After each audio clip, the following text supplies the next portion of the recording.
9 अप्रैल 1975 दोपहर के ठीक 12:45 बज रहे थे।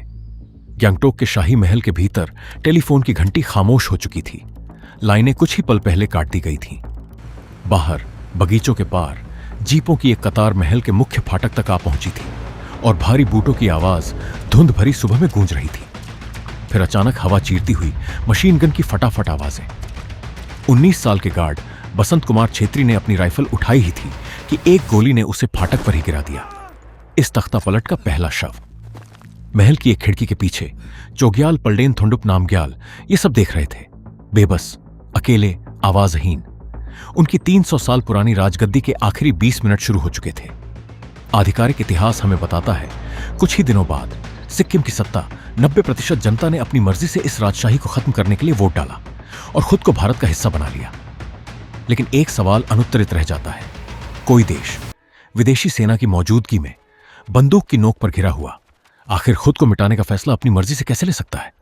पूर्वी हिमालय की गोद में बसा सिक्किम नक्शे पर एक बिंदु जितना छोटा दिखता था, लेकिन दिल्ली के लिए उसकी कीमत उसके आकार से कहीं ज्यादा थी। यह वह पतली जमीन थी जिसे रणनीतिकार चिकन नेक कहते थे।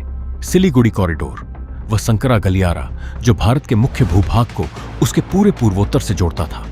और ठीक इसी गलियारे के ऊपर सिक्किम की सीमा सीधे तिब्बत से यानी चीन से जा मिलती थी। 1962 अभी बहुत पुरानी याद नहीं थी। हिमालय की बर्फीली चोटियों पर भारत को जिस अपमानजनक हार का सामना करना पड़ा था, उसने दिल्ली के हर रणनीतिकार के जहन में एक ही डर बैठा दिया था। अगर चीन ने दोबारा हमला किया और इस बार सिक्किम के रास्ते से, तो पूरा पूर्वोत्तर भारत बाकी देश से कट सकता था। लेकिन सिक्किम पर भारत का सीधा नियंत्रण नहीं था। 1950 की एक संधि ने एक अजीब सी व्यवस्था बना रखी थी। भारत के हाथ में थी सिक्किम की रक्षा और विदेश नीति, जबकि भीतरी शासन यानी असली सत्ता चोग्याल पलडेन थोंडुप नामग्याल के हाथों में ही रहती थी। यही वह कानूनी दरार थी जिसे सुलझाए बिना दिल्ली कभी चैन से नहीं बैठ सकती थी।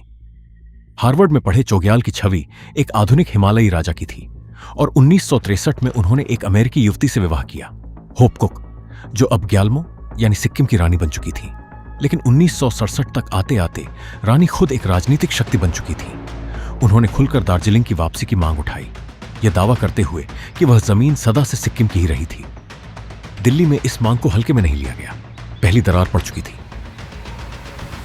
अगर यह कहानी आपको अब तक बांधे हुए है तो चैनल को सब्सक्राइब कर दीजिए। ऐसी और अनटोल्ड स्टोरीज आती रहेंगी। 4 अप्रैल 1973 चोग्याल का जन्मदिन। लेकिन उस दिन गैंगटोक की सड़कों पर जश्न नहीं, गुस्सा उतरा। चारों जिलों से उमड़ी भीड़ ने राजमहल को घेर लिया। नारा एक ही था, एक आदमी एक वोट। सदियों पुरानी सत्ता व्यवस्था के खिलाफ यह सबसे बड़ा विद्रोह था और चोग्याल के पास इसे रोकने की न ताकत थी न रणनीति। घबराहट में उन्होंने वही किया जो 1950 की संधि उन्हें करने देती थी। उन्होंने खुद भारत को मदद के लिए बुला लिया। यही वह पल था जब जाल बंद हुआ। भारत की सेना और प्रशासन भीतर आए, कानून व्यवस्था बहाल करने के बहाने से, लेकिन जाते हुए वापस नहीं गए। 8 मई 1973 को गैंगटोक में एक समझौते पर दस्तखत हुए। भारत की ओर से विदेश सचिव केवल सिंह और सिक्किम के 3 राजनीतिक दलों के नेता। इस त्रिपक्षीय समझौते ने 32 सदस्यों की एक नई विधानसभा बनाई, सार्वभौमिक वयस्क मताधिकार की गारंटी दी और उस पुरानी पैरिटी व्यवस्था को हमेशा के लिए खत्म कर दिया, जिसने दशकों तक भूटिया लेप्चा अभिजात वर्ग को नेपाली बहुसंख्यक आबादी पर हावी रखा था। जिस राजा ने अपनी गद्दी बचाने के लिए भारत को भीतर बुलाया था, उसी ने अनजाने में अपने ही हाथों अपनी सत्ता पर दस्तखत कर दिए थे। इसी उथल पुथल के बीच रानी होपकुक की छवि भी संदेह के घेरे में आ गई। दिल्ली के कुछ अधिकारियों को शक था, कहीं वह किसी विदेशी एजेंसी की मोहरा तो नहीं। आज तक इसका कोई ठोस सबूत सामने नहीं आया, लेकिन यह शक ही काफी था महल को कमजोर दिखाने के लिए और दिल्ली के भीतर यह धारणा पक्की करने के लिए कि चोग्याल का परिवार अब भरोसे के लायक नहीं रहा। जो कहानी अब तक हमने देखी वह सतह भर थी। असली साजिश फरवरी 1973 में ही बुनी जा चुकी थी, उस गुस्साई भीड़ के गैंगटोक की सड़कों पर उतरने से भी 2 महीने पहले। प्रधानमंत्री इंदिरा गांधी ने रिसर्च एंड एनालिसिस विंग यानी रॉ के प्रमुख RN काओ को बुलाया और चोग्याल की एक चिट्ठी दिखाई जिसमें उन्होंने खुद को हिज मैजेस्टी लिखा था। सवाल सीधा था, क्या तुम कुछ कर सकते हो? 10 दिन में काओ वापस आए। जवाब हां में था। काओ ने यह जिम्मेदारी सौंपी अपने वरिष्ठ अधिकारी PN बनर्जी को और जमीन पर उतारा एक युवा फील्ड अफसर को, GBS सिद्धू।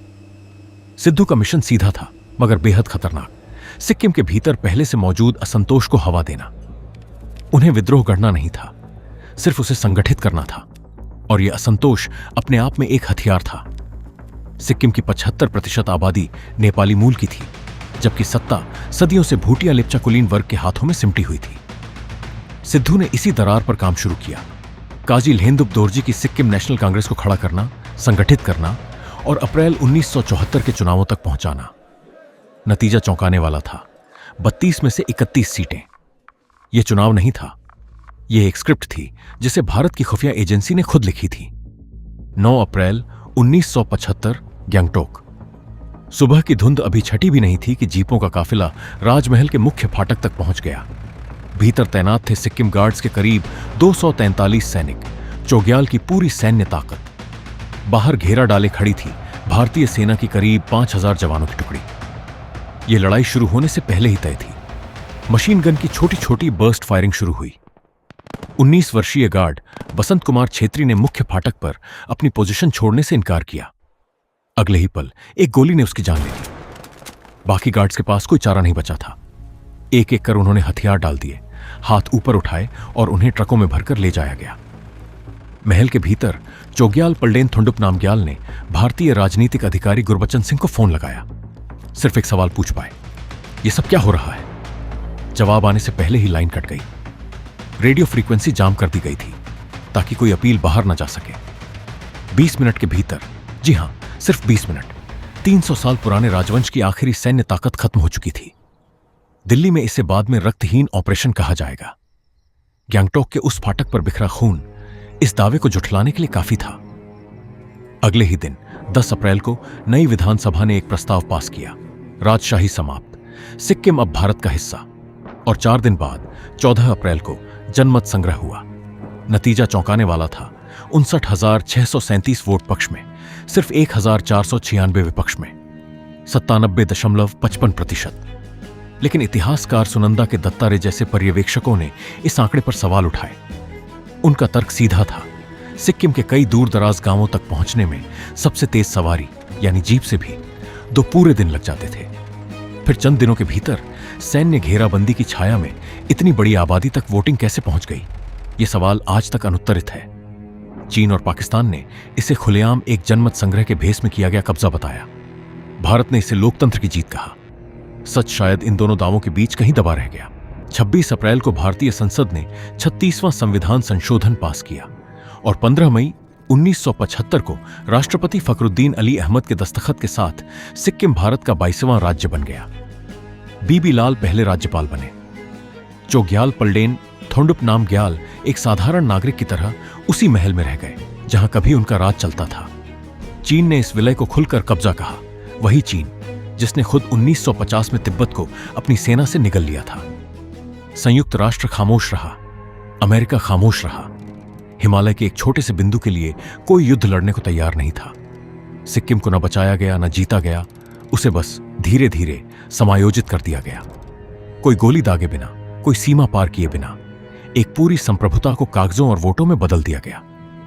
तो सवाल यह नहीं कि यह सही था या गलत, सवाल यह है शीत युद्ध के उस हिमालयी भूगोल में जहां हर संरक्षित राज्य सिर्फ एक बफर जोन था, अगला नंबर किसका था?